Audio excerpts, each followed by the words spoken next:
Aula 41 do curso Desenvolvimento Orientado a Componentes com UML, título Desenvolvimento de Software, etapa 7, foco na especificação funcional das interfaces, parte 1. Trataremos esse assunto em duas partes. Muito bem, então, olhando para o nosso diagrama, a nossa sétima etapa em destaque, e nós vamos tratar a terceira subetapa, então, a especificação funcional das interfaces dos componentes. Bom, o que é essa subetapa?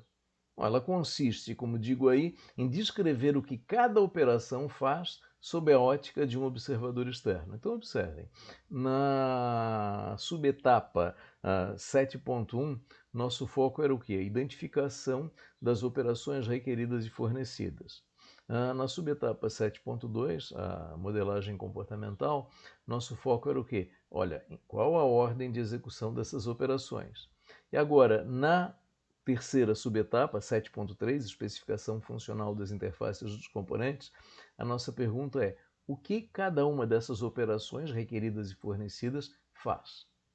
Qual algoritmo é executado quando essas operações forem executadas? Que algoritmo eu observarei? Agora, questão importante. O que cada operação faz sob a ótica de um observador externo. Eu não quero saber o algoritmo que internamente o componente executa. Eu quero saber qual comportamento um observador externo enxerga. Isso é importante. Porque senão, se eu descrevesse o algoritmo internamente implementado, eu estaria revelando a estrutura interna do componente. Isso é algo que não pode acontecer. Então observem que quando eu descrevo o algoritmo das operações, mas o algoritmo externamente observável, eu estou mantendo a estrutura interna oculta como deve ser em relação ao paradigma de orientação a componentes. Bom, como eu farei isso, digo por último na tela, por meio da busca de informações na especificação do software. Muito bem, façamos isso. Então, nós vamos usar nessa terceira subetapa os diagramas de casos de uso e de atividades. O diagrama de casos de uso ele vai ser usado para conter, descrever todo o conjunto de operações requeridas e fornecidas e também os portos, a ligação delas aos portos do meu componente. E o diagrama de atividades para o algoritmo da operação. Então, cada operação terá um diagrama de atividades que descreve o seu algoritmo. E destaco por último novamente o seu algoritmo sob a ótica de um observador externo. Muito bem. Como é que a gente faz isso? Bom, nós temos duas tarefas a cumprir. A primeira delas, a construção do diagrama de casos de uso para o componente e depois a construção do diagrama de atividades para cada operação. Muito bem, então primeiro, começando pela construção do diagrama de casos de uso. Passo 1, digo aí, para cada operação fornecida, criar um caso de uso com seu identificador. Muito bem. Segundo, para cada operação requerida, criar um caso de uso com seu identificador e mais o estereótipo required. Então vejam, eu vou diferenciar operações requeridas e fornecidas, destacando as requeridas com esse estereótipo. Muito bem. Terceiro, para operações com assinaturas idênticas, adotar mecanismos de diferenciação. O que diferencia duas operações com assinaturas idênticas? Bom, pode ser portos distintos. Ok? Se no mesmo porto, uma vai ser requerida, a outra vai ser fornecida, e eu vou ter que destacar isso de algum modo, como eu mostro daqui a pouco num exemplo. Muito bem. Falamos das operações requeridas e fornecidas. Operações requeridas e fornecidas serão representadas como casos de uso. E, passo 4, cada porto criar um ator com seu identificador. Então o porto vai ser representado por um ator. E observem que isso é muito lógico. Por quê? Porque o que é o porto de um componente? Puxa, é a interface de comunicação desse componente com os elementos do meio externo, outros componentes, artefatos, por aí vai. Né? Então, puxa, o que é um ator? Bom, o ator é exatamente a modelagem da interface com o elemento externo modelado. Então é muito conveniente usar o conceito de ator aqui. Quer dizer, o ator representando o porto, por quê? Porque o ator, assim como o porto, é a interface com o elemento externo, é o elemento que intermedia a comunicação com o elemento externo. E, passo 5, associar cada operação ao porto ou aos portos em que essa operação é acessível. Então, isso é o quê? Associação entre casos de uso e atores, e eu associo uma operação apenas ao porto em que ela é invocada. No porto em que ela é invocada. Muito bem. Vamos ver isso num exemplo. Então, isso é um exemplo do livro, um componente do livro, o componente TTT Player Interface. Então, observem que ele tem um porto, e esse porto tem duas interfaces, uma interface requerida e uma interface fornecida, com as operações ali colocadas. Então, só observem para destacar que eu tenho 3 operações fornecidas e as demais são requeridas. Olhando agora o diagrama de casos de uso associado, do lado direito, observem do lado direito, eu tenho as 3 operações fornecidas. Então, lendo de cima para baixo, update state, receive message e communicate. Todas as demais são requeridas. Então, todas as demais têm o estereótipo required. Então, aí está o exemplo, essa é a ideia. Notem, um porto, um ator. Ator, port player proxy, quer dizer, o ator recebe exatamente o nome do porto. É apenas isso. É só isso que tem que ser feito. Então vejam que esse diagrama de casos de uso, na prática, ele é um resumo das operações do componente e dos portos e da associação de operações aos portos. Muito bem. Aqui um outro exemplo de componente, TTT Game Manager, que ele tem 3 portos, observem. E no porto da direita, o porto Port Manager Proxy, eu tenho duas operações connect associadas ao mesmo porto. Então, as duas estão destacadas com a seta azul. Nesse caso, na operação de baixo, eu coloquei a expressão REC junto ao nome dela, connect-REC, para destacar o que? Olha, esse aqui é o connect requerido, consequentemente o outro é o connect fornecido no mesmo porto. Por quê? Porque eu preciso diferenciar os nomes, só o estereótipo não resolveria o meu problema, no sentido de ter casos de uso com o mesmo identificador. Então, basicamente é isso, mas observem, um pouco maior, 3 portos, eu consigo ver quais são as operações requeridas, quais são as operações fornecidas igual. É muito simples produzir o diagrama de casos de uso de um componente. Muito bem, vamos então agora para a segunda tarefa, que é a construção do diagrama de atividades para cada operação. Então eu digo o seguinte, olha, primeiro foco, algoritmos das operações fornecidas. Lá na subetapa 7.1, quando nós formos tratar as interfaces requeridas e fornecidas, nós começamos pelas fornecidas e depois pegamos as requeridas, pegamos prontas, digamos assim. Vou repetir agora o procedimento todo. Aqui também nós vamos começar focando nas operações fornecidas. E aí eu digo ali, ó, lembrete, fornecida por um, requerida por outro. Então vejam, se eu tenho o algoritmo de uma operação fornecida para um componente, puxa, ela vai ser requerida do outro lado. Então eu estou induzindo que, puxa, como lá atrás a gente foi lá e copiou o que estava pronto, aqui também nós queremos copiar o que está pronto. Por isso a gente começa com as fornecidas. Nós vamos em frente. Muito bem, eu quero obter informações para descrever o algoritmo da minha operação a partir do quê? A partir dos diagramas de sequência do software orientado a componentes, dos diagramas de atividades do software orientado a componentes. Então vejam, diagrama de sequência e diagrama de atividades são o quê? São os diagramas que nós usamos para refinar os casos de uso do programa orientado a componentes. E terceiro e último, nós queremos informações do diagrama de máquina de estados, agora do próprio componente. Né? Muito bem, então vejam, diagrama de atividades, diagrama de sequência do software orientado a componentes, diagrama de máquina de estados do componente. É aí que nós vamos procurar informações para construir os algoritmos.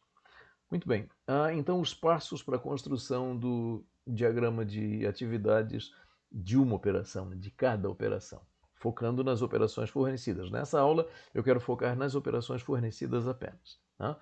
Passo 1, identificar diagramas de sequência, casos de uso na prática em que a operação é executada. Não, esta operação que eu quero modelar o algoritmo, ela é executada em quais casos de uso? Vou olhar em quais diagramas de sequência ela é invocada. Muito bem, nesses diagramas de sequência em que eu vejo a invocação da operação que eu quero descrever, passo 2, eu vou buscar as informações de operações requeridas durante a sua execução. Quais operações requeridas são invocadas quando a operação que eu estou descrevendo é executada? Passo 3. Buscar outros procedimentos nos respectivos diagramas de atividades. Vou fazer um comentário aqui. No diagrama de sequência, eu vejo claramente, nos diagramas de sequência, eu vejo claramente onde a minha operação é invocada. Muito bem, ponto.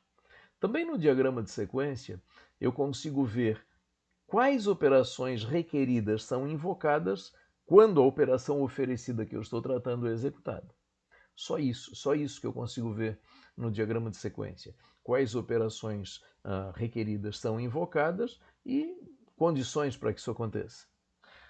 Só que eu consigo achar detalhes nos diagramas de atividades dos casos de uso que quando eu passei do diagrama de atividades para os diagramas de sequência, eu desprezei. Dizia assim, olha, isso aqui é comportamento interno, isso aqui não me interessa para construir o diagrama de sequência apenas as invocações. Muito bem, nesse momento nós voltamos para os diagramas de atividades e para ver, puxa, o que está descrito lá de comportamento interno do meu componente, dessa operação desse meu componente, e que vai me ajudar a definir o algoritmo dessa operação. Muito bem, vamos ver esse exemplo no componente TTT Game Manager, lá do exemplo do livro, para uma operação específica, a operação Start Game, que está aí destacada no título. Start Game, a invocação de Start Game aparece circundada em vermelho. Então, o componente circundado em vermelho, logo abaixo, a invocação de Start Gamer circundada em vermelho. Quais operações requeridas são invocadas? Então eu tenho as operações requeridas invocadas apontadas pela seta azul, inclusive a que acontece no contexto do caso de uso Automatic Move que está aí destacado. Mas o ponto é, o diagrama, não vou entrar em detalhes desse caso de uso. Novamente indico olhar o livro. Lá eu trato os exemplos em detalhes. Aqui eu quero uma olhada rápida, por quê? Porque exemplo em detalhe a gente vai fazer na sequência na parte prática. Né? Muito bem, o ponto é, nesse diagrama eu vejo que quando a operação Start Game é executada, eu tenho aquelas operações requeridas que são invocadas a partir da sua execução. Muito bem. Se nós formos olhar para o diagrama de atividades, está aí o meu componente em destaque, ali a seta azul de cima mostra quando acontece a execução do Start Player, as setas azuis destacam aquelas invocações que eu mostrei ainda há pouco, só que vejam, no miolo do meu componente TTT Game Manager, esse miolo aí bem no meio do diagrama, eu tenho uma série de procedimentos que são executados, que são o quê? Comportamento interno do meu componente, que não me interessou na hora de produzir o diagrama de sequência, mas agora, na hora de produzir a modelagem do algoritmo dessa operação Start Game, me interessa.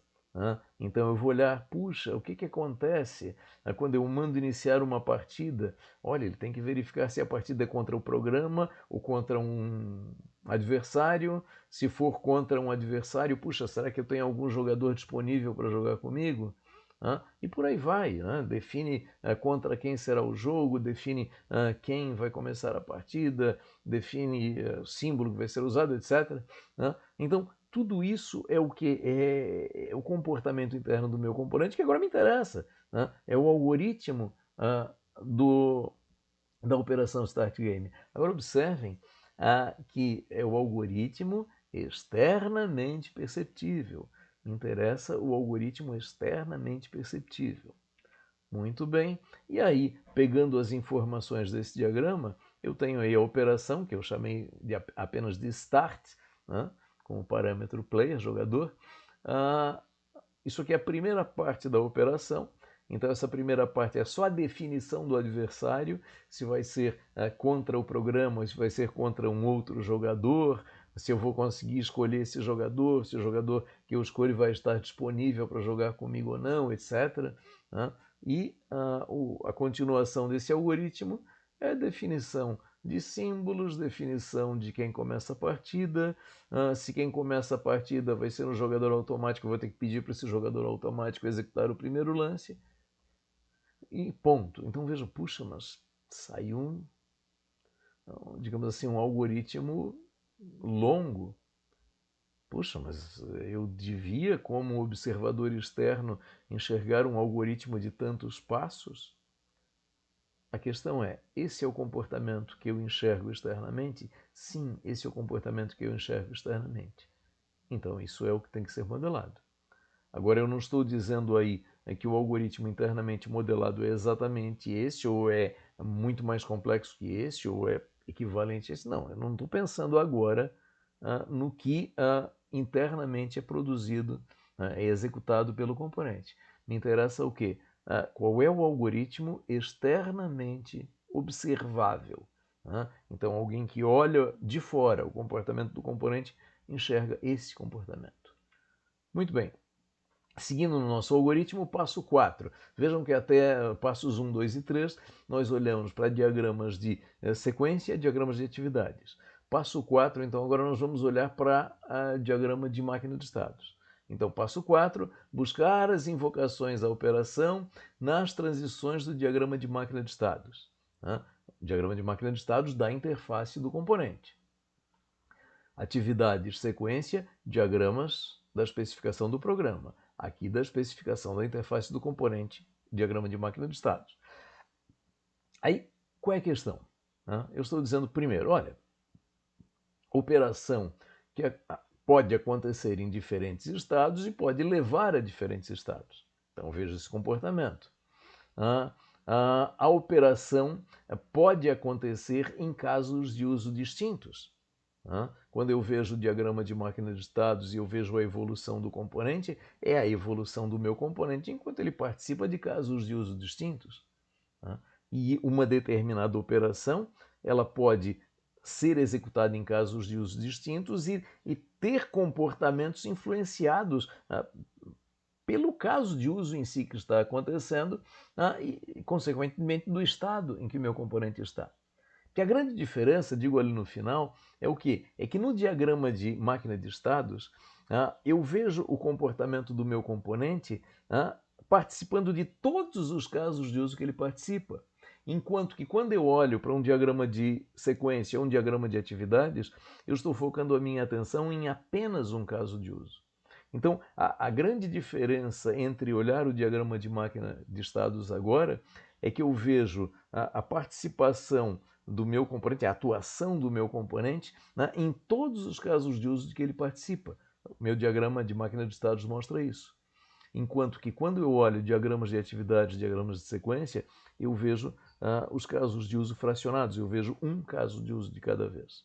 Basicamente é um ponto de vista diferente, eu estou explorando um ponto de vista diferente para buscar mais informações. Vamos ver então um exemplo do livro. Eu tenho no componente TTT Player Proxy, que está destacado à esquerda, naquela seta azul maior à esquerda, está lá destacando o componente TTT Player Proxy. O que acontece?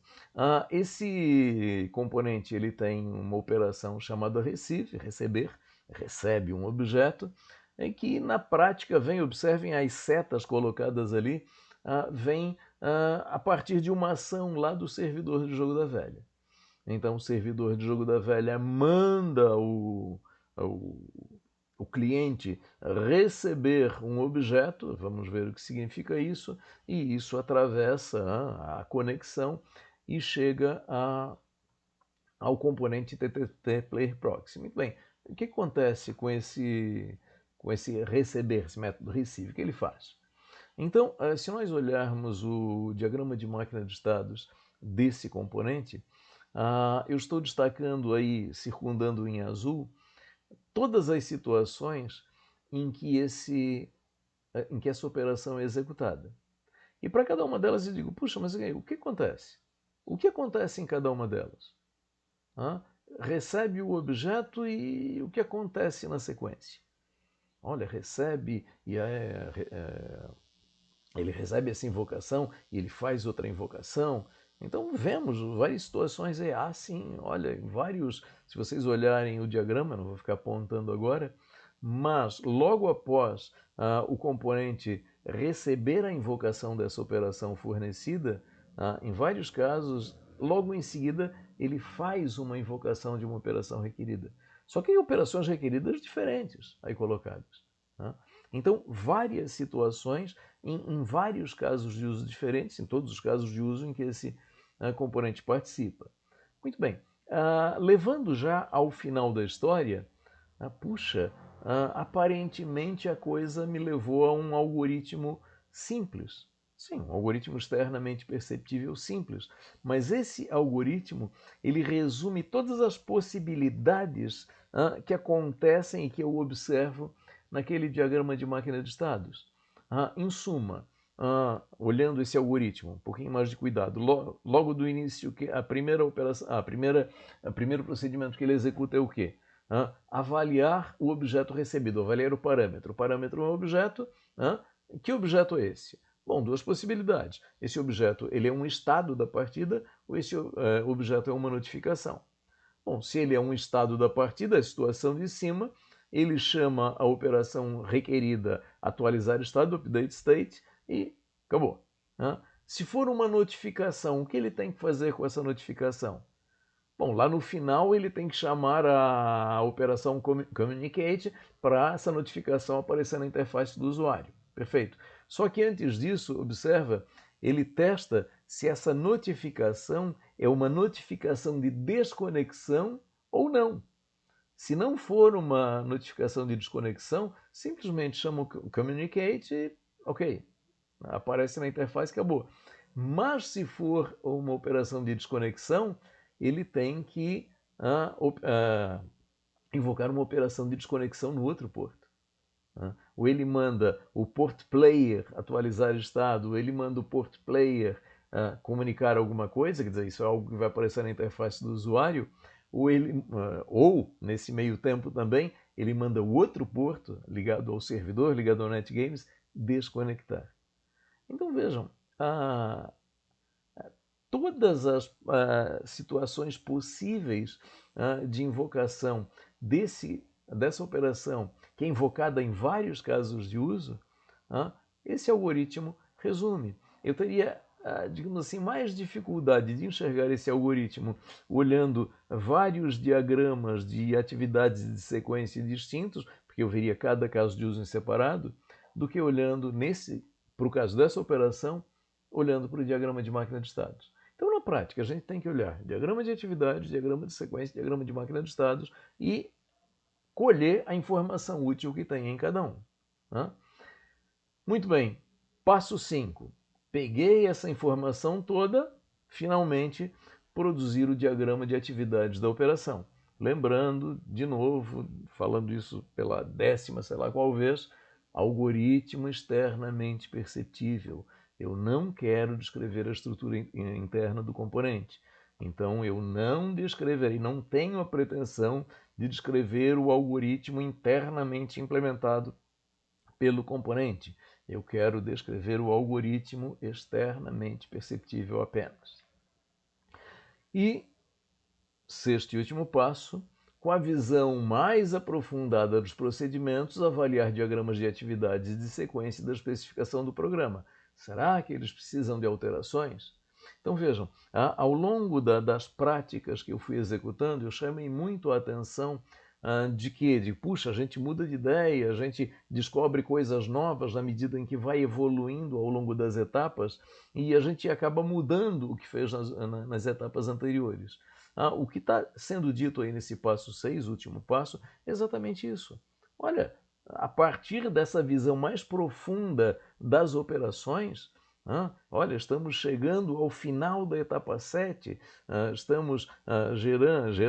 identificamos operações requeridas e fornecidas, detalhamos suas assinaturas, observamos o sequenciamento possível, agora olhamos para os seus algoritmos e a partir dessa visão mais aprofundada, será que eu tenho que repensar aquilo que eu fiz nas etapas anteriores? Esse é o ponto. Muito bem, então em resumo, aí estão os 6 passos para tratar as nossas operações fornecidas. Identificar diagramas de sequência em que a operação é identificada, em que a operação é invocada. Nesses diagramas, passo 2, identificar as operações, as invocações de operações requeridas originadas da execução da minha operação. Passo 3, buscar outros procedimentos nos correspondentes diagramas de atividades, aquele comportamento interno que antes a gente deixou de lado. Passo 4, buscar invocações nos diagramas de máquinas de estados. Então, olha, além dos diagramas de atividades de sequência, vamos olhar também a informação útil no diagrama de máquina de estados daquele componente. 5, produzir finalmente o diagrama de atividades. 6, avaliar os diagramas da especificação do programa para ver se preciso de outras alterações. Muito bem, e então nessa aula nós tratamos as operações fornecidas, como produzir então os algoritmos das operações fornecidas. Claro, no início o diagrama de máquina de estados do componente e foco nos diagramas de atividades, foco nas operações fornecidas. Agora na segunda parte nós vamos olhar as operações requeridas e outras questões relevantes aqui na modelagem funcional. Então essa aula nós encerramos aqui.